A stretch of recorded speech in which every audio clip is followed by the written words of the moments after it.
कहानी का आगाज लॉस एंजलिस से होता है, जहां रात के वक्त एक इंस्टाग्राम इन्फ्लुएंसर कैट अपने डॉग को सैर करा रही है। वो सेल्फी लेने लगती है, मगर उसकी तस्वीर में एक क्योटिस सियार नजर आता है। झाड़ियों में कई सारे क्योटिस थे जो उसके कुत्ते को फाड़ कर खा गए। जब वो कैट की तरफ बढ़े तो खौफ के मारे वो पीछे हटी और एक गाड़ी के नीचे आ गई।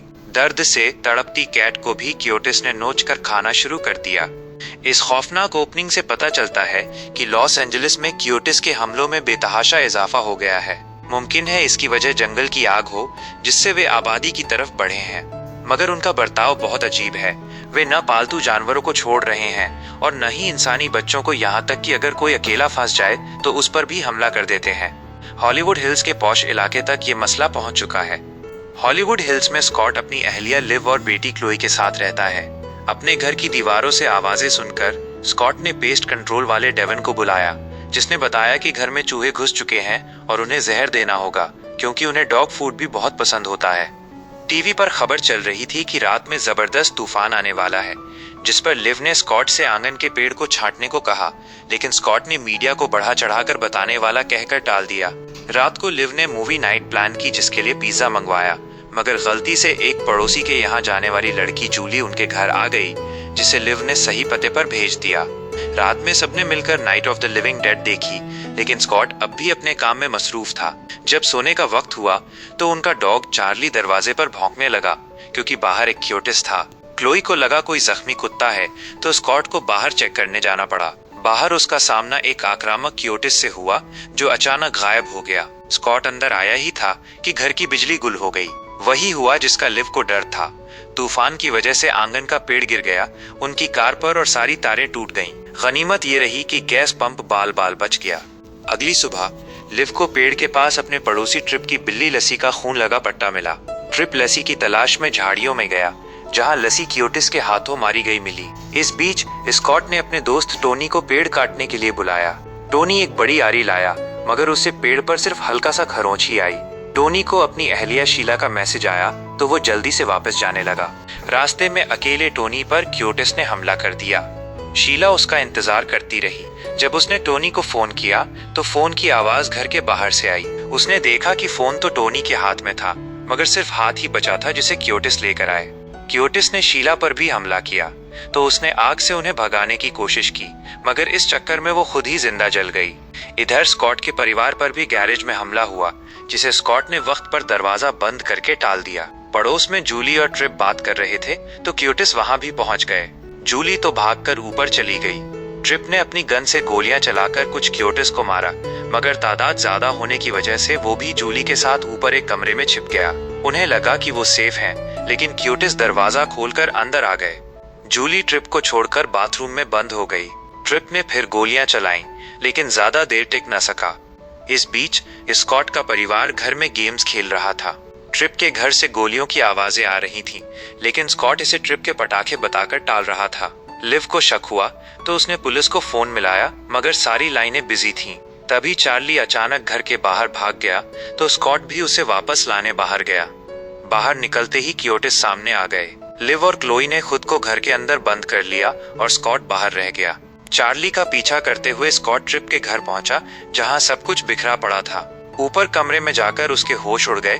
क्योटिस ने ट्रिप को चबाकर पूरा खोल दिया था और ट्रिप तब भी जिंदा था। स्कॉट के सामने ही उसने आखिरी सांस ली। खून देखकर स्कॉट की तबीयत खराब होने लगी, क्योंकि उसे खून देखकर बेहोश होने की तकलीफ थी। तभी बाथरूम से गोलियां चली। जूली अंदर थी। स्कॉट के बताने पर कि वो क्योटिस नहीं है, उसने उसे अंदर आने दिया।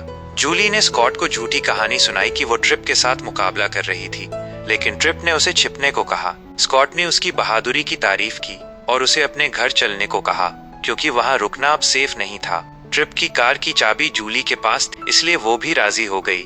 रूम से निकलते ही स्कॉट के पास डेवन का फोन आया, जिसे उसने क्योटिस के हमले की बात बताई और फौरन मदद मांगी। डेवन ने छुट्टी का बहाना बनाकर फोन काट दिया।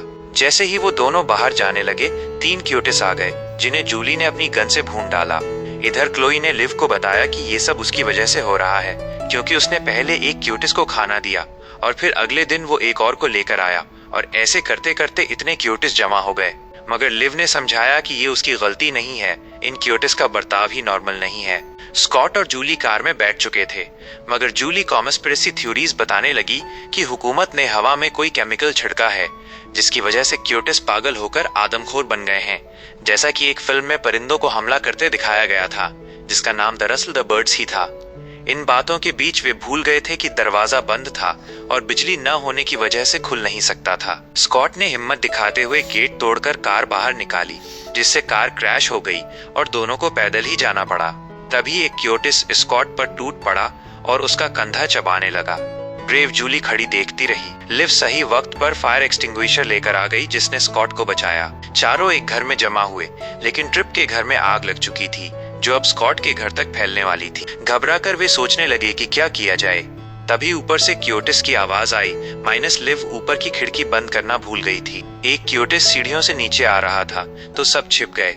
क्लोई चार्ली को लेकर सीढ़ियों के नीचे छिपी। क्योटिस टिन वाले मीट की बू सूंघ कर आया और उसे खाने लगा। मौका देखकर क्लोई चुपचाप ऊपर चली गई, लेकिन उसका पैर एक खिलौने पर पड़ा, जिससे क्योटिस उसके पीछे लग गया। दूसरा क्योटिस भी डॉग डोर के जरिए घर में घुस आया। स्कॉट फिर से सुन्न पड़ गया, तो लिव ने चादर से ढककर क्योटिस को दबोच लिया। स्कॉट फायर पोकर से क्योटिस को खत्म करने के बाद ऊपर पहुंचा, मगर क्योटिस भाग चुका था, लेकिन क्लोई को जख्मी कर गया था। क्लोई का खून देखकर स्कॉट बेहोश हो गया।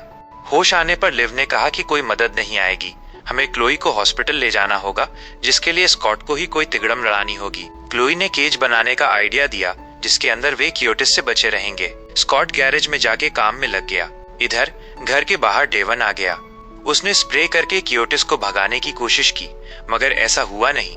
उसने टेजर निकाला, जिससे क्योटिस डर कर भागे, ऐसा उसे लगा।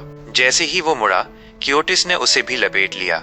स्कॉट गैरेज में काम कर रहा था, तभी उसे दीवार से अजीब आवाज आई, चूहे की नहीं बल्कि कुत्ते की। हौसला जुटाकर वो वेंट में घुसा, जहां उसे पता चला कि दीवार में चूहे नहीं बल्कि क्योटिस के 2 बच्चे फंसे हुए हैं। इन्हीं के लिए क्योटिस ने इतना बवाल मचा रखा था, यानी बच्चों को वापस करते ही क्योटिस चले जाएंगे। स्कॉट अपने बुलेट प्रूफ केज में घुसकर बच्चों को लेकर बाहर निकला। क्योटिस अब भी गुस्से में थे, तो स्कॉट ने भरोसा जताते हुए केज से बाहर निकलकर बड़े आराम से बच्चों को उनकी मां को वापस कर दिया। डील मुकम्मल हुई और क्योटिस वहां से चले गए। लिव, क्लोई और जूली बाहर निकल आए, क्योंकि अब खतरा नहीं था, मगर पलक झपकते ही एक क्योटिस जूली पर टूट पड़ा। स्कॉट ने टेजर उठाकर उसे भगाया और वो समझ चुका था कि यहाँ से निकलना होगा। चारों डेवन की वैन में बैठकर निकल गए, एकदम सही वक्त पर, क्योंकि तभी घर के गैस पंप में आग लग गई और उनकी आंखों के सामने ही पूरा घर ब्लास्ट हो गया। डेवन अब भी जिंदा है और क्योटिस के साथ उसकी पुरजोश लड़ाई जारी है। इसी के साथ ये फिल्म कोटिस खत्म हो जाती है। हाँ तो दोस्तों, कैसी लगी आज की हमारी वीडियो? अगर अच्छी लगी तो इस वीडियो को लाइक करना और चैनल पर नए हैं तो चैनल को सब्सक्राइब करना न भूलना।